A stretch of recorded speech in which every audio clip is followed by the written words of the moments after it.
అందరికీ నమస్కారం అండి. తెలుగు స్టోరీ బుక్ ఛానల్కి స్వాగతం. ఈరోజు నేను మీకు వినిపించబోతున్న కథ భవానీ కుమారి బెల్లంకొండ గారు రచించిన తొలకరి. కథను చివరి వరకు వినండి. నచ్చితే లైక్ చేయండి. కొత్తగా మన ఛానల్ని చూస్తున్నట్లయితే కనుక సబ్స్క్రైబ్ చేసుకోవడం అస్సలు మర్చిపోవద్దు. మరిక కథలోకి వెళ్ళిపోదామా? మణెమ్మ ఉదయం 10 గంటలైనా పక్క మీద నుంచి లేవలేకపోతుంది. డిసెంబర్ నెల, పైగా రేకుల గది. లేచి మాత్రం ఏం చేయాలి కనుక ఇద్దరు కోడళ్ళు నెలకొకరు చొప్పున ఇంత ముద్ద అన్నం పడేస్తే తినడం తప్ప వేడి వేడి టిఫిన్ తిని ఎన్ని రోజులైందో. అడిగేవాళ్ళేడు. 70 ఏళ్లకే సరైన పోషణ లేక శరీరం నీరసించిపోతుంది రోజు రోజుకి. ఉందా పోయిందా ముసల్ది, 10 అయినా లేవలేదు. గది బయట పెద్ద కొడలు గొంతు వినపడింది. లేస్తున్నానమ్మా, బలహీనమైన గొంతుతో జవాబిచ్చింది మణెమ్మ. లేలే, లేచి మొహం కడుగు. నీళ్ళటి పాత బల్ల మీద పెట్టి వెళ్ళిపోయింది. లేచి మొహం కడుక్కొని వచ్చేసరికి టీ చల్లారిపోయింది. అదే గొంతులో పోసుకొని చద్దన్నం కోసం ఎదురు చూస్తూ కూర్చుంది. ఇంకో అరగంటకి చద్దన్నం, పాత చింతకాయ పచ్చడి ప్లేట్లో వేసిపోయింది కోడలు. రోజూ అదే అన్నం, ఏదో ఒక పచ్చడి. తిని తిని విసుగొస్తోంది. అయినా చేసేదేమీ లేదు. ఎవరు అడిగేవారు లేరు. ముసలి మనిషిని ఎవరు బాధ్యత తీసుకుంటారు? ఒక్క వృద్ధాప్య పెన్షన్ తీసుకునేటప్పుడు నెలకొక కొడుకు వంతులేసుకొని డ్రా చేసిన డబ్బు జేబులో వేసుకోవడమే తప్ప నెలకొకసారైనా నోరు తీపి చేయాలని అనుకోరు. మణెమ్మ నిట్టూర్చి స్నానానికని లేచింది. వేడి నీళ్లు ఏనాడూ నోచుకోలేదు. ఎండలో బకెట్ నీళ్లుంచి అవి గోరువెచ్చగా అయ్యాక స్నానం చేస్తుంది. రేకులు ఊడి వేలాడుతూ ఉంటాయి ఆ రేకు తలుపుకి. అది ఎక్కడ గీసుకుంటుందో ఏమోనని భయం మణెమ్మకి. ఒక శీల కొట్టియమని ఎన్నిసార్లు అడిగినా వినిపించుకున్న పాపాన పోరు ఎవరు. నెలకొక ఒంటి సబ్బు, ఒక బట్టల సబ్బు ఇస్తారు అంతే. అంతకు మించి ఏమీ విదల్చరు. జీవితం అంటే విరక్తి కలుగుతోంది. చావు రాదేమీ. యాతన లేని నిద్రలోనే ప్రాణం పోయేలా చూడమని దేవుని కోరుకోని రోజు లేదు. మణెమ్మ జీవితం భర్త ఉన్నంతకాలం బాగానే గడిచింది. 6 ఎకరాల భూమిని ఆయనే చేసేవాడు. పాడి పంట జీవితం ఉన్నంతలో బాగానే గడిచిపోయింది. 2 కొడుకుల్ని బాగా చదివించాలని చాలా ఆశపడేవాడు రమణయ్య. ఆయన ఆశ నెరవేరలేదు. పెద్ద కొడుకు చిల్లర వ్యాపారం పెట్టుకున్నాడు. రెండోవాడు ధాన్యం కమిషన్ బిజినెస్ చేస్తున్నాడు. కోడళ్ళు మామగారు ఉన్నంతకాలం నోరు మెదపలేదు. క్రమంగా మణెమ్మ స్థానం వేప చెట్టు కింద రేకుల గదిలోకి మారింది. ఎప్పుడైనా వరండాలో కూర్చున్నా సూటిపోటి మాటలతో బాధించి లేవగొడతారు. 4 మనవలున్నా వాళ్ళని చేరదీయడానికి ప్రయత్నిస్తే ఊరకుక్కల తంతు. పిల్లలకు ముసల్దానా అని వెక్కిరించడం నేర్పారు. మణెమ్మ కొడుకులైనా కొంచెం ప్రేమ చూపిస్తారేమోనని ఆశపడేది. అది ఎంత దురాశో ఆమెకి తెలిసొచ్చి మౌనంగా ఉండడం అలవాటు చేసుకుంది. స్నానం కానిచ్చి బయట అరుగు మీద కూర్చొని వచ్చే పోయే వాళ్ళని చూస్తూ కూర్చుంటుంది. అదే ఆమెకి కాలక్షేపం. అమ్మమ్మా అన్న పిలుపు విని కళ్ళు చికిలించి చూసింది. విజయ, మునసబు కోడలు, తనని ఆప్యాయంగా పిలిచే ఏకైక మనిషి. ఆమె దుస్థితి తెలిసి వీలున్నప్పుడల్లా ఏదో ఒకటి తినడానికి ఇస్తూ ఉంటుంది. 2 బొబ్బట్లు కాగితంలో చుట్టి మణెమ్మకి తెచ్చిచ్చింది. అడపాదడపా విజయే దేవుడి ప్రసాదం అంటూ ఏదో ఒకటి తెచ్చి పెడుతూ ఉంటుంది. ఆత్రంగా 2 బొబ్బట్లు తిన్నది మణెమ్మ. విజయ గ్రామ పెద్ద కోడలు కాబట్టి కోడళ్ళు ఏమీ మాట్లాడరు. అమ్మమ్మా, చాలా ఏళ్ల క్రితం వాసు అని ఒక 10 ఏళ్ల అబ్బాయి మీ ఇంటి పక్క పోర్షన్లో ఉండేవాడు, గుర్తుందా? మణెమ్మ గుర్తు తెచ్చుకోవడానికి ప్రయత్నం చేసింది. అవును, 20 ఏళ్ల క్రితం వాసు తన ఇంటి పక్క పోర్షన్లో ఉండేవాడు. 10 ఏళ్ళు ఉంటాయేమో వాడికి. సన్నగా, పొడవుగా, మౌనంగా ఉండేవాడు. వాసు తల్లిదండ్రులు బస్సు యాక్సిడెంట్లో పోయారు. వాసు తండ్రికి వచ్చిన కాంపన్సేషన్ తీసుకొని వాణ్ణి తానే చదివిస్తానని తీసుకొచ్చాడు వాళ్ళ బాబాయ్. వాసు పిన్నికి ఒక చిన్న బాబు ఉండేవాడు. వాసుని గవర్నమెంట్ బడిలో జాయిన్ చేసి చేతులు దులుపుకున్నాడతను. వాసు పిన్ని పుట్టిల్లు అదే ఊరు. తరచూ పుట్టింటికి వెళ్ళిపోయేది. వాసు బాబాయ్ పిన్ని వాడినొక్కడే ఇంట్లో వదిలేసి వెళ్ళిపోయేవాళ్ళు. వాడికి డబ్బులు ఇచ్చేవాళ్ళు కాదు. లెక్క ప్రకారం ఇచ్చిన బియ్యం రోజూ ఒక్కసారి వండుకునేవాడు. మనమ్మ కొన్ని రోజులు వాడి అవస్థ చూశాక 3 పూట్ల వాడికి అన్నం పెట్టేది. వాసు వద్దనేవాడు, కానీ ఆమె ఊరుకునేది కాదు. వాళ్ళ పిన్ని ఇంట్లో ఉన్నా కూడా ఆమెకి తెలియకుండా వాడి కడుపు నిండేలా చూసుకునేది. 2 ఏళ్ల తర్వాత వాసు మేనమామ వాడిని చూడ్డానికి వచ్చాడు. వాడెంత దుర్దశలో ఉన్నాడో చూసి తనతో పాటు వాడిని తీసుకెళ్ళిపోయాడు. వాడి గురించి ఆమెకు ఆ తర్వాత ఏ సమాచారం లేదు. విజయ ద్వారా ఆమెకి తెలిసిందేమిటంటే వాసు అగ్రికల్చర్ BSc చేశాడు. మేనమామే అతనికి మంచి సంబంధం చూసి పెళ్లి చేశాడు. వాసు మామగారితో కలిసి ఉంటాడు. అతనికి 2 పిల్లలు. వ్యవసాయంలో కొత్త కొత్త పద్ధతుల ద్వారా చాలా పేరు సంపాదించాడు. అమ్మమ్మ, నీ గురించి అంతా చెప్పాను. విని చాలా బాధపడ్డాడు. వీలు చూసుకొని వస్తానని చెప్పాడు అని చెప్పింది విజయ. మనమ్మ వాసు కోసం ఎదురు చూడసాగింది. వాసుని చూడాలని ఒక కోరిక, అంతే. అంతకు మించి ఏ ఆశ లేదు. అలా వారం గడిచింది. ఒకరోజు మనమ్మ చద్దన్నం కంచంలో పెట్టుకుని దిగాలుగా కూర్చుని ఉన్న సమయంలో హఠాత్తుగా వచ్చాడు. పక్కన విజయ ఉంది. అమ్మమ్మ, ఎవరొచ్చారో చూడు.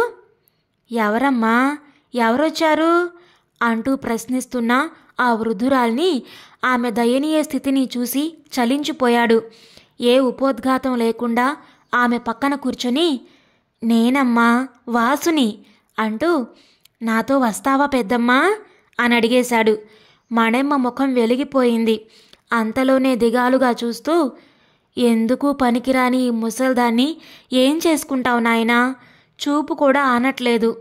ఆమె కంటి నిండా నీళ్లు చంపల మీదుగా కారసాగాయి. వాసుకి కూడా కంటనీరొచ్చింది. ఆ రేకుల గది, తీగకు వేలాడుతున్న పాత బట్టలు, పచ్చడి మెతుకులతో ఉన్న ప్లేటు, అవన్నీ చూసి అతని మనసు కదిలిపోయింది. వాసు ఒక నిర్ణయానికి వచ్చిన వాళ్ళ విజయ్తో అన్నాడు, నేను పెద్దమ్మని నాతో తీసుకెళ్తానమ్మా అంటూ లేచి బయటకు వెళ్ళాడు. గుమ్మం దగ్గర ఆగి తన చేతిలో ఉన్న ప్యాకెట్ విజయకు అందిస్తూ, ఇంకిక్కడ వస్తువులు ఏమీ ప్యాక్ చేయకండి, నేను వాళ్ళ కొడుకుల్ని అడిగొస్తాను. విజయ, అమ్మమ్మ లేచి చీర మార్చుకో. మనమ్మకి అంతా కలలా ఉంది. వెళ్ళమ్మమ్మా, నీ కష్టాలు తీరినట్టే. ఆయన నాకు ముందే అన్నీ చెప్పారు. మనమ్మ ఒక్క నిమిషం అనుకుంది తనలో తాను, వెళతాను. ఇంత దుర్భర జీవితం కంటే వెళ్ళిపోవడమే నాకు విముక్తి. వాసు ఇంట్లోనే ఉన్న కొడుకుల్ని పిలిచాడు బయటకు. తనని తాను పరిచయం చేసుకొని అన్నాడు, నేను పెద్దమ్మను నాతో మా ఊరు తీసుకెళదామని అనుకుంటున్నాను. మీకేమీ అభ్యంతరం లేదుగా? ఎన్ని రోజులు? పెద్ద కొడుకు తిలాసాగా అడిగాడు. మీరు అనుమతిస్తే ఎన్ని రోజులైనా చూసుకుంటాను. మళ్ళీ ఎందుకు మాకు ఈ సంత? మీరే చూసుకోండి సచ్చిందాకా, చిన్న కోడలంది. వాసు ఆ నలుగురికేసి చూశాడు. ఒక వృద్ధురాలి పట్ల వాళ్ళు చూపుతున్న అమానవీయ ప్రవర్తన చూసి రాక్షసులు ఎక్కడో ఉండరు అనుకుంటూ, చాలా థ్యాంక్స్ అండి అంటూ మనమ్మ దగ్గరికి వెళ్ళాడు. అప్పటికే ఆమె రెడీ అయింది. ఇన్నోవాలో ఆమెను సౌకర్యంగా కూర్చోబెట్టి డోర్ వేశాడు. విజయ వైపు తిరిగి నమస్కరిస్తూ, మీ సహాయానికి చాలా థ్యాంక్స్ అమ్మా. మీకు వీలున్నప్పుడు తప్పకుండా మా ఇంటికి రండి అంటూ కారులో కూర్చున్నాడు.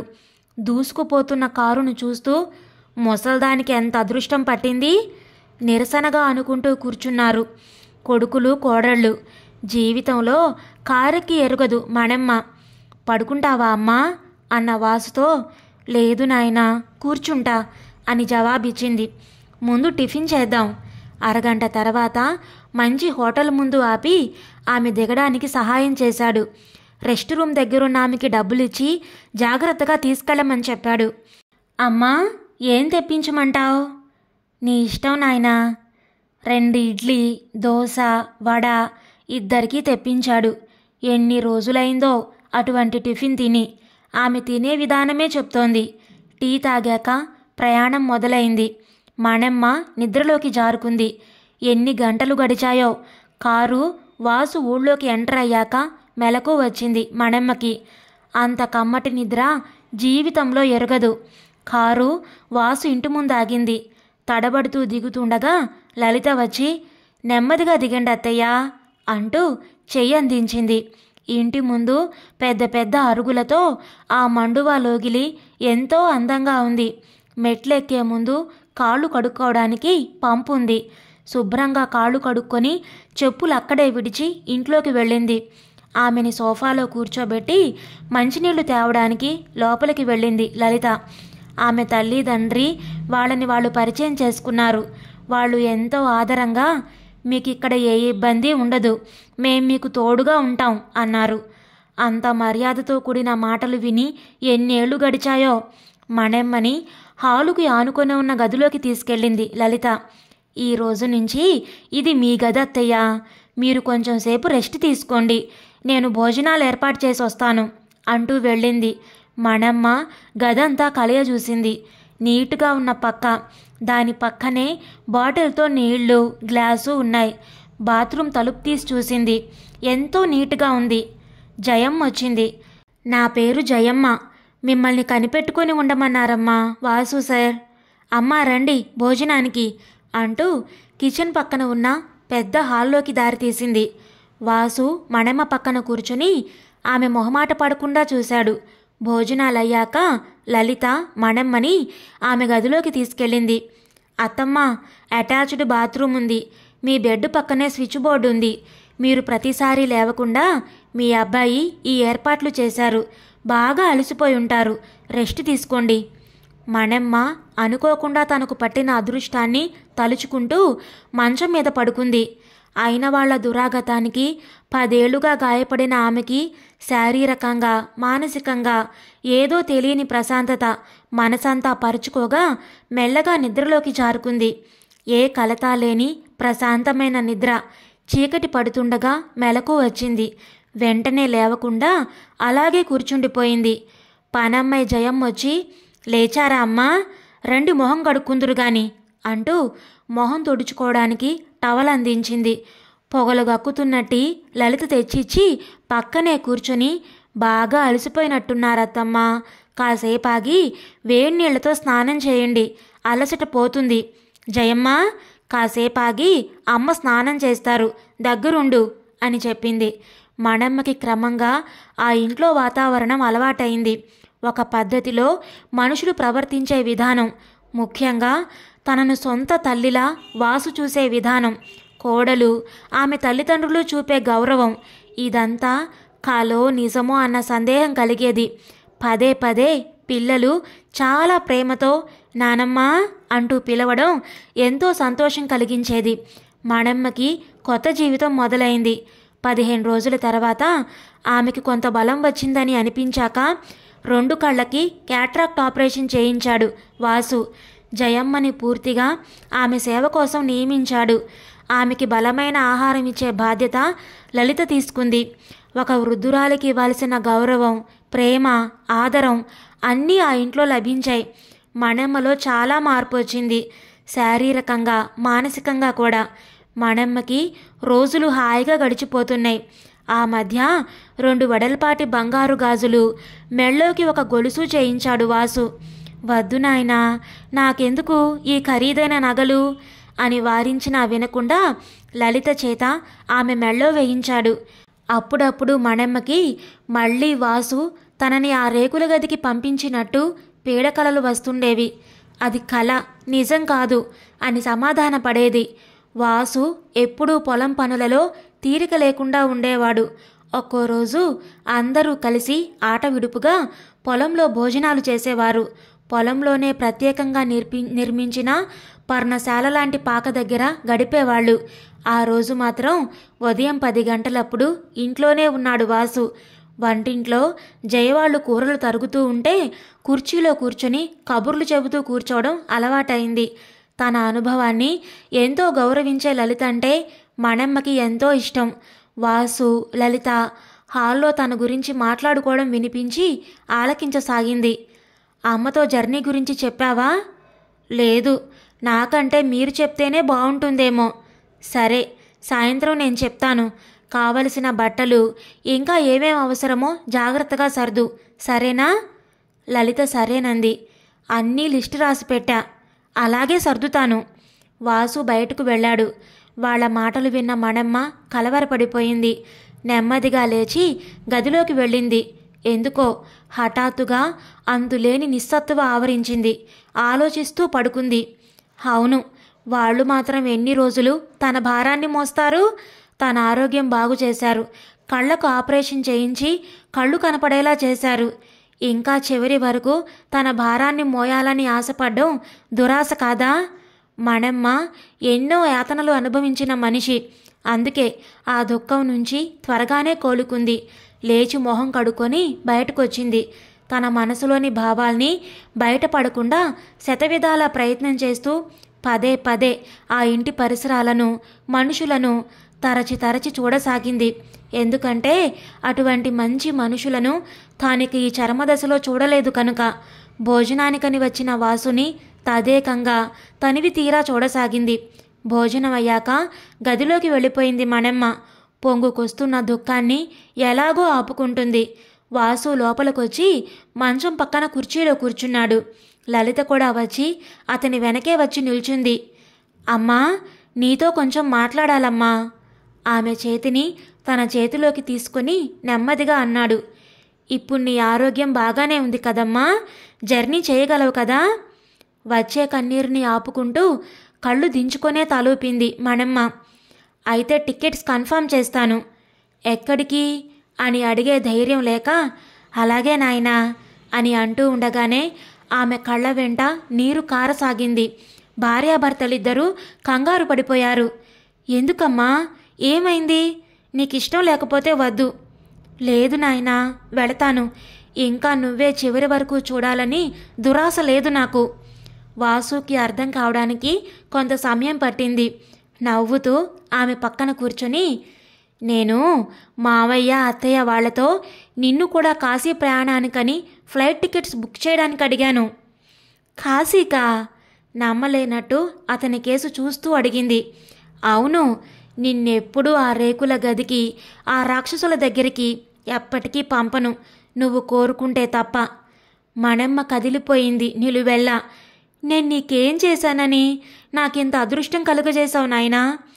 అమ్మా, నిన్ను తీసుకురావడం చాలా ఆలస్యం చేశాను.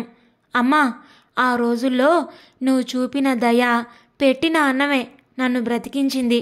నేను జీవితంలో ఎవరికైనా రుణపడ్డానంటే అది నీకు, తర్వాత మావయ్యకు, లలితకు మాత్రమే. మణమ్మ తన ముడతలు పడిన చేతులతో వాళ్ళిద్దరి చేతుల్ని కళ్ళకద్దుకుంది. భార్యాభర్తలిద్దరికీ కళ్ళ వెంట నీరొచ్చింది. వాసు అన్నాడు, అమ్మా, ఈరోజు చెప్తున్నాను, నువ్వు నాకు బరువు కాదు, నీకు సేవ చేసే అదృష్టం నాకు కలిగించు. రెండు చేతులు జోడించి అంటున్నా భర్తలోని మానవీయతను చూస్తూ పులకించిపోయింది లలిత. ఇదండి ఈరోజు కథ. మీకు నచ్చిందా? నచ్చితే లైక్ చేయండి, షేర్ చేయండి. అలాగే మీ విలువైన అభిప్రాయాలను కామెంట్స్లో తప్పకుండా తెలియచేయండి. ఇంత మంచి కథను మనకు అందించిన భవానీ కుమారి బెల్లంకొండ గారికి మనందరి తరపు నుంచి ధన్యవాదాలు తెలియజేసుకుంటున్నానండి. ఇలాంటి మరెన్నో మంచి మంచి కథలు వినడానికి కొత్త వాళ్ళు మన ఛానల్ని తప్పకుండా సబ్స్క్రైబ్ చేసుకోండి. మరొక మంచి కథతో మళ్ళీ కలుద్దాం. అప్పటి వరకు ఉంటానండి.